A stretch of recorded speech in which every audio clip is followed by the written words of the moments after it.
Frédérique Lavelle, bonsoir. Bonsoir. Vous sortez d'un débat autour de l'entreprise plurielle. On a beaucoup parlé de la notion de différence, de comment intégrer la différence dans l'entreprise. Est-ce que vous pourriez en quelques mots nous dire pour vous quelle est évidemment la valeur ajoutée de la différence dans l'entreprise ?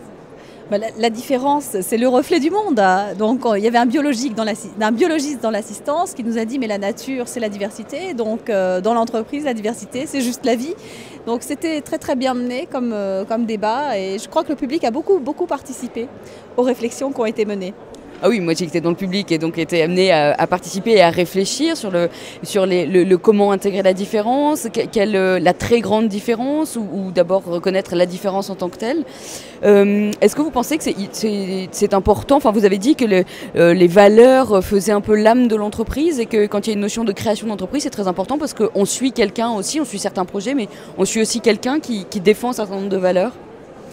Oui, ça me paraît complètement essentiel. Une valeur, c'est un projet, une entreprise, pardon, c'est un projet, c'est un certain nombre de valeurs. Je crois qu'un entrepreneur qui démarre et qui crée son entreprise, c'est quelqu'un qui a un petit peu envie de changer le monde.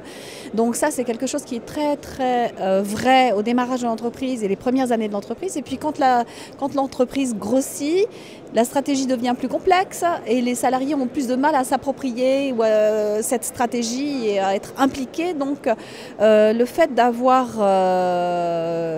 une diversité, enfin quelque chose autour de la diversité dans l'entreprise, c'est aussi une façon de remettre du sens dans l'entreprise. Voilà, c'est quelque chose dont je suis complètement convaincue et voilà, qui me porte. Est-ce que sur ce point-là de la diversité, de la mise en acte aussi de la diversité, vous observez par rapport aux femmes et à l'entrepreneuriat féminin une spécificité de ce côté-là ?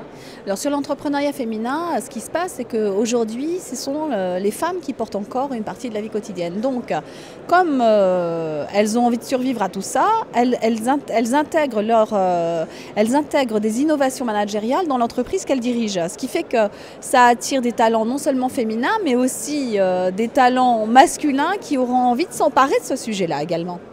Donc je crois que c'est très intéressant de voir que la contrainte apporte de l'innovation. D'ailleurs, c'est toujours comme ça que marche l'innovation au fond. Merci beaucoup, Madame Clavel. Merci beaucoup.